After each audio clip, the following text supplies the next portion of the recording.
Hi friends.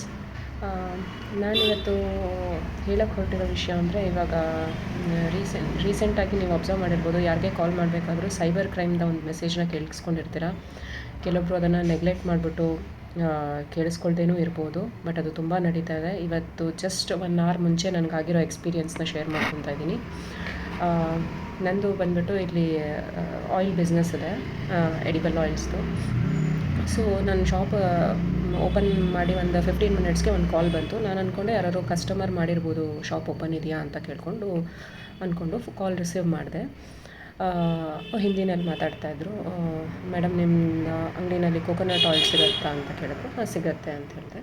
So ರೇಟೆಲ್ಲ ಕೇಳಿದೆ, enquiry ಮಾಡಿದ್ರು. Okay, ನನಗೊಂದು 10 ಲೀಟರ್ಸ್ ಬೇಕು, ನಾನು ಒಬ್ಬನ ಹುಡುಗನ ಕಳಿಸ್ತೀನಿ, ಅವನ ಹತ್ರ ಕೊಟ್ಟು ಕಳಿಸಿ, ಅಮೌಂಟ್ ಹೇಗೆ ನಾನು ಇದೇ ನಂಬರ್ಗೆ ಪೇ ಮಾಡೋದಾ ಅಂತ ಕೇಳಿದೆ. ನಾನಂದೆ, ಆ ಹುಡುಗ ಬರ್ತಾರಲ್ಲ, ಸ್ಕ್ಯಾನ್ ಮಾಡ್ಬೋದು, ಇಲ್ಲ ಕ್ಯಾಶ್ ಕೊಡ್ಬೋದು ಅಂತ ಹೇಳಿದೆ. ಇಲ್ಲ ಅವನು ನಾನು ಇದೇ ನಂಬರ್ಗೆ ಪೇ ಮಾಡ್ತೀನಿ, ನಂಬರ್ ಹೇಳಿ, ಇದೇ ನಂಬರ್ ಕನ್ಫರ್ಮ್ ಅಲ್ವಾ ಅಂತ ಕೇಳಿದೆ. ಹೌದು ಅಂದರೆ, ನೋಡಿ ಏನಾದರೂ ಡಿಸ್ಕೌಂಟ್ ಮಾಡಿಬಿಟ್ಟು ಅಮೌಂಟ್ ಹೇಳಿ ಅಂತ ಹೇಳಿದೆ. ಸೊ ನಾನು ಇಂತಿಷ್ಟು ಹೇಳಿದೆ. ಹೇಳಿದ ತಕ್ಷಣ ಓಕೆ. ಸೊ ನಾನು ನನ್ನ ಹಸ್ಬೆಂಡಿಗೆ ಕಾಲ್ ಮಾಡಿದೆ, ಈ ಥರ 10 ಲೀಟರ್ಸ್ ಬೇಕು ಅಂತ ಹೇಳ್ತಿದ್ದಾರೆ, ಯಾರೋ ಹುಡುಗನ ಕಳಿಸ್ತಾರಂತೆ ಅಂತ. ಸೊ ಅಷ್ಟು ಅವ್ರ ಜೊತೆ ಮಾತಾಡ್ತಿರ್ಬೇಕಾದ್ರೆ ತಿರ್ಗಾ ಕಾಲ್ ಬಂತು. ಇಮಿಡಿಯೇಟಾಗಿ ಒಂದು ಮೆಸೇಜ್ ಬಂತು, your account has been credited by 10 rupees ಅಂತ. ನಾನು ಅದು ಕಾಲಲ್ಲಿ ಇರೋದ್ರಿಂದ ನಾವೇನು ಮಾಡ್ತೀವಿ, ಮಿಸ್ಟೇಕು ನೋಟಿಫಿಕೇಷನಲ್ಲಿ ನೋಡಿಬಿಟ್ಟು 10 rupees ಕ್ರೆಡಿಟ್ ಆಗಿದೆ ಅಷ್ಟೇ ನೋಡ್ತೀವಿ. ಬಟ್ ಅದು ಬ್ಯಾಂಕಿಂದ ಬಂದಿದ್ದಾಗಿದ್ದರೆ ನಿಮ್ಮದು ಸೊ ಬ್ಯಾಂಕ್ದು ನಂಬರ್ ಇರುತ್ತೆ, DM, ಕೋಟಕ್ ಬ್ಯಾಂಕ್, ಅವ್ರ SBI, ಕೆನರಾ ಬ್ಯಾಂಕ್, ಈ ಥರ ಇರುತ್ತೆ. ಬಟ್ ನಾವು ಅದನ್ನು ಹರಿಬರಿನಲ್ಲಿ ಅಬ್ಸರ್ವ್ ಮಾಡಲ್ಲ, ಜಸ್ಟ್ 10 rupees ಕ್ರೆಡಿಟ್ ಆಗಿರೋದು ಬಂದಿದೆ ಅಂತ. ಆಮೇಲೆ ಅವ್ನ ಕಾಲು ರಿಸೀವ್ ಮಾಡಿದ ತಕ್ಷಣ, ಮೇಡಮ್ 10 rupees ಕ್ರೆಡಿಟ್ ಮಾಡಿದ್ದೀನಿ, ಅದೇ ನಂಬರ್ ಅಲ್ವಾ ಅಂತ ಕೇಳ್ದ. ಹಾಂ, ಹೌದು. ಸೊ ನಾನು ಅಮೌಂಟ್ ಟ್ರಾನ್ಸ್ಫರ್ ಮಾಡ್ತೀನಿ ಇವಾಗ, ಆ ಹುಡುಗನ ಹತ್ರ ಆಯಿಲ್ ಕಳಿಸ್ಕೊಡಿ ಅಂತ. ಅವ್ನು ಬಂದಾಗ ಒಂದು ಸತಿ ಕಾಲ್ ಮಾಡಿಸಿ ಅಂತಲೂ ಹೇಳಿದ್ದ. ಬಟ್ ಆ ಹುಡುಗ ಏನು ಬಂದಿರಲಿಲ್ಲ. ಆಮೇಲೆ ಕಾಲ್ ಕಟ್ ಮಾಡಿದ ತಕ್ಷಣ ಇಮಿಡಿಯೇಟ್ ಮತ್ತೆ ತಿರ್ಗಾ ಕಾಲ್ ಮಾಡಿಬಿಟ್ಟು ಮಾತಾಡ್ತಾ ಇದ್ದಾನೆ. ಅಂದರೆ ನಮ್ಮನ್ನು ಬ್ಯುಸಿಯಾಗಿ ಇಟ್ಕೋಬೇಕು, ನಮಗೆ ಆ ಮೆಸೇಜ್ ಪೂರ್ತಿ ಡೀಟೇಲಾಗಿ ನೋಡೋಕ್ಕೆ ಬಿಡಲ್ಲ ಅವ್ರುಗಳು. ಮಾಡಿಬಿಟ್ಟು 38,000 ಕ್ರೆಡಿಟೆಡ್ ಅಂತ ತಿರ್ಗಾ ಮೆಸೇಜ್ ಬಂತು. ನಾನು ಹೇಳಿದ್ದು 3,800 ಅಂತ, ಅವನು 38,000 ಕ್ರೆಡಿಟ್ ಆಗಿದೆ ಅಂತ ಮೆಸೇಜ್ ಬಂತು.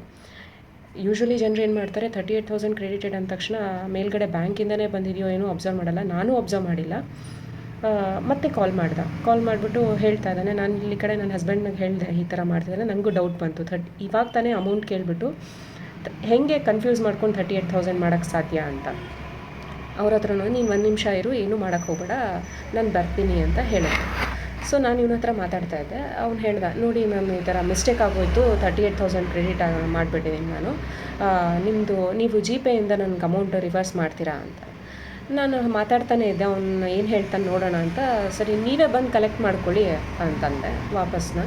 ಆಯಿಲ್ ಕಲೆಕ್ಟ್ ಮಾಡ್ಕೊಳ್ಳುವಾಗ ನೀವೇ ಬಂದುಬಿಡಿ ಅಂತ. ಇಲ್ಲ ನೀವು GPayನಲ್ಲಿ ನೋಡಿ, ನಂಬರ್ ಹೊಡೀರಿ, ನಂಬರ್ ಟೈಪ್ ಮಾಡಿ, ಏನು ಬರ್ತಿದೆ, ಏನು ಹೆಸರು ತೋರಿಸ್ತದೆ. ಅವ್ನು ಮಾತಾಡಿಸ್ತಾನೆ ಇದ್ದಾನೆ. ನಮಗೆಲ್ಲೂ ಅವ್ರೇನು ಮಾಡ್ತಾರೆ, ನಮ್ಮನ್ನು ಮೈಂಡ್ ತುಂಬ ಬ್ಯುಸಿ ಇಟ್ಬಿಡ್ತಾರೆ. ನಾವು ಅದೇನು ಮೆಸೇಜ್ ಏನನ್ನೂ ಅಬ್ಸರ್ವ್ ಮಾಡೋಕ್ಕೆ ಟೈಮೇ ಕೊಡಲ್ಲ. ಆಯಿತಾ, ನಾನು ಟೈಪ್ ಮಾಡಿದೆ ಅವ್ನ ನಂಬರು. ಅದು GPay ಆ್ಯಪ್ ಓಪನ್ ಮಾಡಿದ ತಕ್ಷಣ ಒಂದು ಅಬ್ಸರ್ವ್ ಮಾಡಿದೆ, ಯಾವುದೂ ನನಗೆ ನ್ಯೂಲಿ ಕ್ರೆಡಿಟೆಡ್ ಯಾವುದೂ ಮೆಸೇಜ್ ಬಂದಿರಲಿಲ್ಲ. ಸೊ ನಾನೇನು ಮಾಡಿದೆ, ಅವ್ನ ನಂಬರ್ ಹೇಳ್ತಾ ಇದ್ದ ರಿಪೀಟೆಡ್ಲಿ, ಟೈಪ್ ಮಾಡಿದ ತಕ್ಷಣ ವಿಶಾಲ್ ಅಂತ ಹೆಸರು ಬಂತು. ಹೇಳಿದೆ ಅವನಿಗೆ, ಹಾಂ ಕರೆಕ್ಟ್ ಮೇಡಮ್, ವಿಶಾಲೇ ಅಂತ ಹೇಳ್ದ. ಸರಿ, ನನಗೆ ಡೌಟ್ ಬಂತು, ಎಲ್ಲೂ ಕ್ರೆಡಿಟ್ ಆಗಿರಲಿಲ್ಲ. ಸೊ ನಾನು ಮತ್ತೆ ನಂಬರ್ ಕಟ್ ಮಾಡಿದ ತಕ್ಷಣ ನಂದು ಬ್ಯಾಂಕಿಂಗ್ ಆ್ಯಪ್ ಇರುತ್ತಲ್ವ, ಅದನ್ನು ಓಪನ್ ಮಾಡಿಬಿಟ್ಟು ನೋಡಿದೆ. 10 rupees ಕೂಡ ಕ್ರೆಡಿಟ್ ಆಗಿರಲಿಲ್ಲ. ಅದೇನು ಫಸ್ಟು 10 rupees ಕ್ರೆಡಿಟ್ ಆಯ್ತು ಅಂತ ಮೆಸೇಜ್ ಬಂದಿತ್ತಲ್ಲ, 10 rupees ಕೂಡ ಕ್ರೆಡಿಟ್ ಆಗಿರಲಿಲ್ಲ. ಆಮೇಲೆ ಇಮಿಡಿಯೇಟಾಗಿ ನನ್ನ ಹಸ್ಬೆಂಡ್ ಬಂದರು. ಅಷ್ಟೊತ್ತಿಗೆ ತಿರ್ಗಾ ಇವ್ನು ಮೇಲೆ ಕಾಲ್ ಮಾಡ್ತಾಯಿದ್ದ. ಇವ್ರು ಕಾಲ್ ರಿಸೀವ್ ಮಾಡಿಬಿಟ್ಟು ನನ್ನ ಹಸ್ಬೆಂಡ್ ಚೆನ್ನಾಗಿ ಬೈದರು. ಅವ್ನು ಕಟ್ ಮಾಡಿಬಿಟ್ಟ ಕಾಲು. ಆಮೇಲೆ ನಾವು ಏನೋ ಒಂದು ದೇವರು ದಯದಿಂದ ನಮ್ಮ ಮೈಂಡ್ ಅಲರ್ಟ್ ಆಗಿರೋದ್ರಿಂದ ಏನೂ ನಮ್ದು ಆ ಥರ ಇನ್ಸಿಡೆಂಟ್ ಏನೂ ಕೆಟ್ಟದಾಗಿ ನಡೀಲಿಲ್ಲ. ಬಟ್ ತಿರ್ಗಾ ಅವ್ನಿಗೆ ಕಾಲ್ ಮಾಡೋಕ್ಕೆ ಟ್ರೈ ಮಾಡಿದ್ವಿ, ಅವನು ಅದನ್ನು ಆ ನಂಬರ್ನ ರಿಸೀವ್ ಮಾಡಲೇ ಇಲ್ಲ ಅವನು.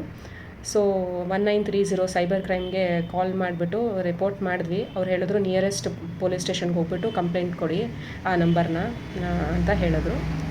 So be alert guys, please. ಆಮೇಲೆ ಹೋಗಿ ನೋಡಿದ್ರೆ ಅದು ಬ್ಯಾಂಕಿಂದ ಕ್ರೆಡಿಟ್ ಆಗಿರೋ ಮೆಸೇಜ್ ಅಲ್ಲ, ಅವ್ರಿಗೆ ಯಾವುದೋ ಬಂದಿರೋ ಮೆಸೇಜ್ನ ಎಡಿಟ್ ಮಾಡಿಬಿಟ್ಟು ಅವ್ರ ನಂಬರಿಂದನೇ ನಮಗೆ ಕಳಿಸಿರ್ತಾರೆ. ಬಟ್ ಅದು ನಾವೇನು ಮಾಡ್ತೀವಿ, ನೋಟಿಫಿಕೇಷನಲ್ಲಿ ನೋಡಿದಾಗ ಇವರ ಅಕೌಂಟ್ ಹ್ಯಾಸ್ ಬಿನ್ ಕ್ರೆಡಿಟೆಡ್ ಅಂತ ಬರುತ್ತೆ, account number so and so ಅಂತ ಬರುತ್ತೆ.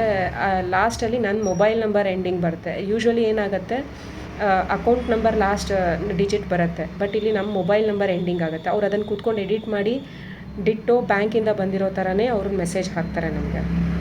ಮೆಸೇಜ್ ಹಾಕ್ಬಿಟ್ಟು ನಮಗದನ್ನು ನೋಡಬಾರ್ದು ಅನ್ನೋ ಥರನೇ ಅವ್ರು ಕಾಲಲ್ಲೇ ಬ್ಯುಸಿ ಇಡ್ತಾರೆ ನಮ್ಮನ್ನು. ಸೊ ಇದು ಇವತ್ತಾಗಿರೋ ಜಸ್ಟ್ 1 hour ಬ್ಯಾಕ್ ಆಗಿರೋ incident. So be alert guys. ನಿಮ್ಗೆ ಗೊತ್ತಿರೋರಿಗೆ, ಫ್ರೆಂಡ್ಸ್ಗೆ, ಫ್ಯಾಮಿಲಿಗೆ ಎಲ್ಲರಿಗೂ ಹೇಳಿ ಅಲರ್ಟ್ ಆಗಿರಿ. ಯಾರೂ ಮೋಸ ಹೋಗಬೇಡಿ.